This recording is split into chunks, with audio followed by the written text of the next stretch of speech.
Sayanora Sayanora. ടോമോഗക്വാൻ school എരിഞ്ഞു വീണു. അത് സംഭവിച്ചത് ഒരു രാത്രിയിലാണ്. മിയോ ചാനും സഹോദരി മിസ ചാനും അവരുടെ അമ്മയും സ്കൂളിനോട് ചേർന്നുള്ള തങ്ങളുടെ ഭവനത്തിൽ നിന്ന് ഹുഹോൻബത്സു ക്ഷേത്രത്തിലേക്ക് രക്ഷപ്പെട്ടിരുന്നു. അതുകൊണ്ട് തന്നെ അവർക്ക് ജീവാപായം ഉണ്ടായില്ല. ക്ഷേത്രവും അവരും സുരക്ഷിതരായിരുന്നു. B-29 ബോംബറുകളിൽ നിന്ന് വർഷിച്ച മാരകമായ അനേകം ഷെല്ലുകൾ ക്ലാസ് മുറികളായി പ്രവർത്തിച്ചിരുന്ന ടോമോഗക്വാന്റെ ട്രെയിൻ കമ്പാർട്ട്മെന്റുകളിൽ വീണ് അവയെ തവിടുപൊടിയാക്കി. ഹെഡ് മാസ്റ്ററുടെ സ്വപ്നത്തിൽ ത്രസിച്ചു നിന്നിരുന്ന പള്ളിക്കൂടം തീനാളങ്ങളിൽ മറഞ്ഞു. ഹുങ്കാര ശബ്ദം മുഴക്കി താഴോട്ട് വീണ ഷെല്ലുകൾ ഒരു മനുഷ്യന്റെ സ്വപ്നത്തെയാണ് ഇല്ലാതാക്കിയത്.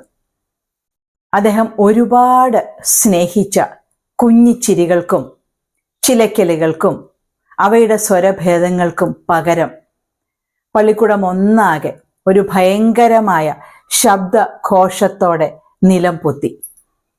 ശമനമില്ലാത്ത അഗ്നി അതിൻ്റെ ശിലാതലത്തോളം എരിയിച്ചു കളഞ്ഞു. ജിയുഗോക്കോയിലെമ്പാടും തീനാളങ്ങൾ പാറി നടന്നു. എല്ലാറ്റിനുമിടയിൽ തെരുവിൻ്റെ വിജനതയിൽ നിന്നുകൊണ്ട് ടോമോ കത്തിയെരിയുന്ന ആ ദൃശ്യം മാസ്റ്റർ കണ്ണിമയ്ക്കാതെ കണ്ടു നിന്നു. എപ്പോഴത്തെയും പോലെ തന്നെ അദ്ദേഹം ഏറെ നരച്ചുപോയ തൻ്റെ കറമ്പൻ സ്യൂട്ടിനുള്ളിൽ കൈകൾ തിരുകി നിർനിമേഷനായി നിന്നു. ഏതു തരം സ്കൂളായിരിക്കും നമ്മൾ ഇനി അടുത്ത പ്രാവശ്യം കെട്ടിപ്പൊക്കാൻ പോവുക? ചാരത്തു നിന്നിരുന്ന സർവകലാശാല വിദ്യാർത്ഥിയായിരുന്ന മകൻ ടോമോയോട് അദ്ദേഹം ചോദിച്ചു. അത്ഭുത പാരവശ്യത്തോടെയാണ് ടോമോ ആ വാക്കുകൾ കേട്ടത്.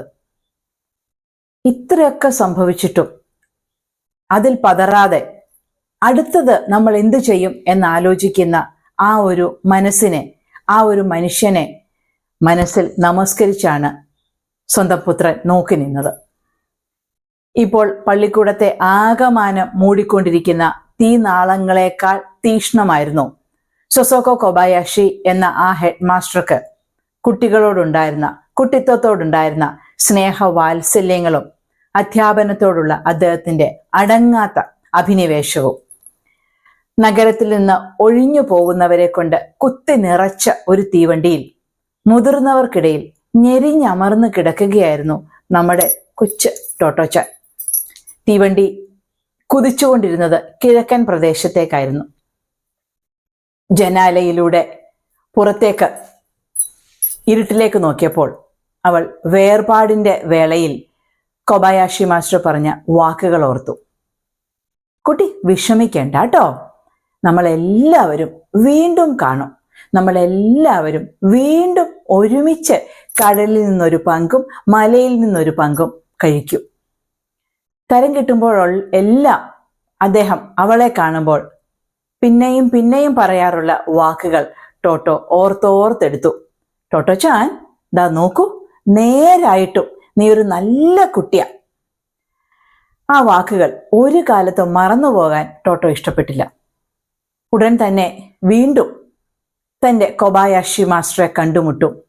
ആ മടിയിൽ താൻ കയറിയിരിക്കും. ആ മുഖത്തേക്ക് നോക്കി തൻ്റെ എണ്ണമില്ലാത്ത സംശയങ്ങളും ആഗ്രഹങ്ങളും പറയാൻ സാധിക്കും എന്ന കിനാവിൻ്റെ തണൽ പറ്റിക്കിടന്ന് നമ്മുടെ കൊച്ചു ടോട്ടോ എപ്പോഴോ ഉറങ്ങിപ്പോയി. ഉത്കണ്ഠാകുലരായ ഒരു കൂട്ടം സഞ്ചാരികളെയും ചുമന്ന് കറുത്ത ഇരുട്ടിലേക്ക് ആ തീവണ്ടി ഓടിക്കൊണ്ടിരുന്നു. ഇതാണ് നമ്മുടെ ടോട്ടോച്ചാൻ.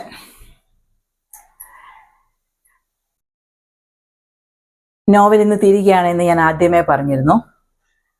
ടോട്ടോച്ചാൻ വായിച്ചു കഴിയുമ്പോൾ ടോട്ടോയുടെ ഒപ്പം ഉണ്ടായിരുന്നതും അല്ലെങ്കിൽ ടോമോഗക്വാൻ എന്ന സ്കൂളിന് പിന്നീട് എന്ത് സംഭവിച്ചു എന്നതുമൊക്കെ അറിയാൻ ആകാംക്ഷ ഉണ്ടാവും എന്നതറിയാം.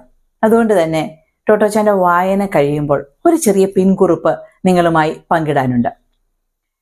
ടോമോഗക്വാൻ എന്ന സ്കൂൾ, കൊബായാഷി മാസ്റ്റർ, ടോട്ടോച്ചാൻ എന്ന ജനാലയ്ക്കരികിലെ വികൃതി കുട്ടി, ഇവരൊന്നും ഒരു എഴുത്തുകാരൻ്റെയോ എഴുത്തുകാരിയുടെയോ സങ്കല്പത്തിൽ ഉണ്ടായതല്ല.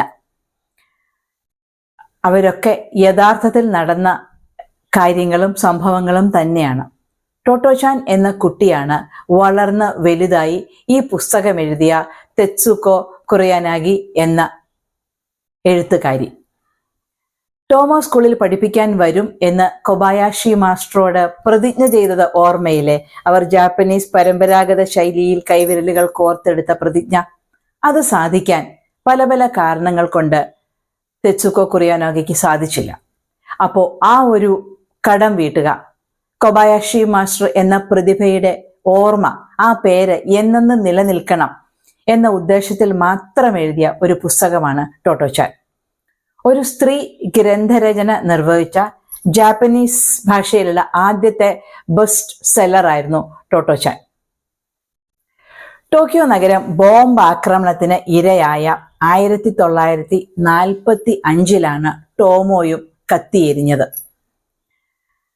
അത് കണ്ടുനിന്ന കൊബായാഷി മാസ്റ്ററാണ് തൻ്റെ പുത്രനോട് പറഞ്ഞത്, ഇനി നമ്മൾ ഏതു തരം സ്കൂളാകും ഉണ്ടാക്കുക എന്ന്. യുദ്ധാനന്തരം അദ്ദേഹം വീണ്ടും സ്വന്തം പണം മുടക്കി ഒരു കിൻഡർഗാർട്ടൻ സ്കൂൾ ആരംഭിച്ചു. പഴയ അതേ സ്ഥാനത്ത് തന്നെ.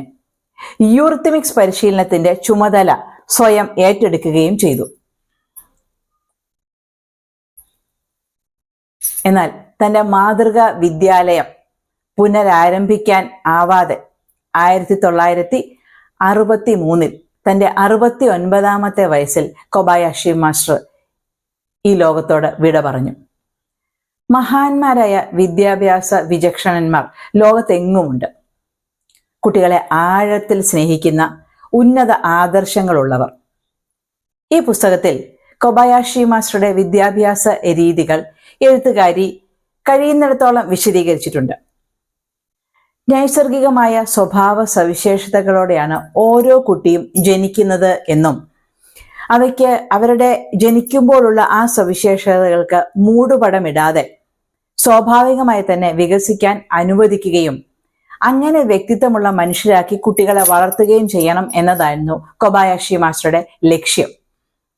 ഏറെക്കാലത്തെ പഠനങ്ങൾക്കും വിശകലനങ്ങൾക്കും ശേഷമാണ് 1937 കൊബായാഷി മാസ്റ്റർ ടോമോ സ്കൂൾ ആരംഭിക്കുന്നത്. പക്ഷേ 1945 അത് എരിഞ്ഞു വീണു. എത്ര ഹ്രസ്വമായ ഒരായുഷ്കാലമാണ് അല്ലേ? അല്ലായിരുന്നുവെങ്കിൽ എത്ര കുഞ്ഞുങ്ങൾക്ക് ആ ഒരു വലിയ മനുഷ്യന്റെ ശിക്ഷണം ലഭിക്കുമായിരുന്നു. ടോമോ പോലെയുള്ള പള്ളിക്കൂടങ്ങൾ ഇന്നുണ്ടായിരുന്നുവെങ്കിൽ നമ്മൾ ഇന്നത്തെ കാലത്ത് കേൾക്കുന്ന പല അതിക്രമങ്ങളും ഒഴിവാക്കുമായിരുന്നു. വിദ്യാഭ്യാസം നിർത്തി ഇടയ്ക്ക് നിന്ന കുട്ടികൾ സ്കൂളുകളിൽ നിന്ന് പൊഴിഞ്ഞു പോകുന്നതും കുറയ്ക്കാൻ സാധിക്കുമായിരുന്നു. വൈകിട്ട് സ്കൂൾ വിട്ടാൽ വീട്ടിലേക്ക് പോകാൻ ടോമോയിൽ ആരും ഇഷ്ടപ്പെടില്ല. നേരം വെളുത്താലോ കഴിയുന്നത്ര വേഗം പള്ളിക്കൂടത്തിലേക്ക് തിരിച്ചെത്തണം എന്ന ചിന്തയാണ്.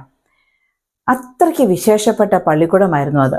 ടോമോയിൽ ഒരു മുൻ വിദ്യാർത്ഥിയുടെ സാക്ഷ്യപ്പെടുത്തലാണ്. ടോമോ സ്കൂൾ ഇന്നില്ല, പക്ഷെ ഞങ്ങളുടെ ബാല്യ സ്മൃതികളിൽ അത് ജീവിക്കുന്നു. ഈ പുസ്തകം വായിക്കുമ്പോൾ അല്പനേരത്തേക്കെങ്കിലും ഈ അപൂർവ വിദ്യാലയം നിങ്ങളുടെ ഭാവനാ ലോകത്ത് തെളിയുന്നുവെങ്കിൽ ഞാൻ സംതൃപ്തയാണ്. ഈ നോവലിന്റെ രചയിതാവ് കുറിക്കുന്ന വരികളാണ്. ടോട്ടോചാൻ പഠിച്ചിരുന്ന ഇടവും ഒപ്പം ഒരേ തീവണ്ടി മുറിയിൽ യാത്ര ചെയ്തിരുന്ന സഖാക്കളും ഒക്കെ എന്തായി എന്നറിയാൻ കേൾവിയിലൊപ്പമുള്ളവർക്ക് താല്പര്യമുണ്ടാവും എന്നെനിക്കറിയാം. പഴയ ടോമോഗക്കാൻ സ്കൂള് ഇന്നില്ല. അവിടം ഇന്നൊരു സൂപ്പർ മാർക്കറ്റാണ്. നമ്മുടെ തക്കാഹഷിയെ ഓർമ്മയില്ലേ? കായികമേളയിലെ എല്ലാ സമ്മാനങ്ങളും വാരിക്കൂട്ടി ഇടയ്ക്ക് വെച്ച് വളർച്ച മുരടിച്ചു പോയിരുന്ന അകിര തക്കാഹഷി ഇന്ന് ജപ്പാനിന്റെ റഗ്ബി ടീമില് മിടുക്കനായുള്ള തിളക്കമുള്ള താരമാണ്. അതുകൂടാതെ ഒരു വൻകിട ഇലക്ട്രോണിക്സ് കമ്പനിയിലെ പേഴ്സണൽ മാനേജർ കൂടിയാണ് തക്കാഹഷി. മിയോച്ചാന്റെ പേര് ഓർമ്മ കാണുമല്ലോ, കൊബയാഷി മാസ്റ്ററുടെ ഇളയ പുത്രി. മിഠായി നമ്മുടെ ആരോഗ്യവൽക്കം വാങ്ങാൻ വേണ്ടി ടോട്ടോചാന് അച്ഛന്റെ കയ്യിൽ നിന്ന് പൈസ വാങ്ങിക്കൊടുക്കാം എന്ന് പറഞ്ഞ മിയോച്ചാൻ. ആ മിയോച്ചാൻ ഇപ്പോൾ ഒരു പ്രാഥമിക വിദ്യാലയത്തിലെ സംഗീത അധ്യാപികയാണ്.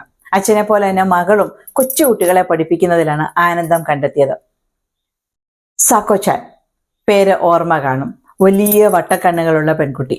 ടോട്ടോ സ്കൂളിൽ വന്ന ആദ്യത്തെ ദിവസം വെള്ള മുയലിന്റെ ചിത്രം തുന്നിച്ചേർത്തിരുന്ന ഉടുപ്പൊക്കെ ഇട്ടിരുന്ന ആ കുട്ടി ഇപ്പോൾ ഒരു ഇംഗ്ലീഷ് ഇൻസ്ട്രക്ടറായി ജോലി ചെയ്യുകയാണ്. ടോമോ സ്കൂളിലെ അനുഭവങ്ങൾ താൻ പഠിപ്പിക്കുന്നിടത്ത് സമ്മർ ക്യാമ്പുകളിൽ തനിക്ക് വലിയ പ്രയോജനം തരുന്നുണ്ട് എന്നാണ് സാക്കോച്ചാൻ പറയുന്നത്. തൈച്ചി യമനോയിച്ചിയെ ഓർമ്മയുണ്ടോ? നമ്മുടെ ടോട്ടോയെ കല്യാണം കഴിക്കില്ല എന്ന വിഷമിപ്പിക്കുന്ന സത്യം 3ാം ക്ലാസ്സിൽ വെച്ച് അവളോട് പറഞ്ഞയാള്. ആ കുട്ടി അമേരിക്കയിലെ ഇലിനോയിസിലെ പ്രമുഖ യൂണിവേഴ്സിറ്റിയിൽ ഫിസിസിസ്റ്റ് ആയിട്ട് ജോലി ചെയ്യുകയാണിപ്പോൾ.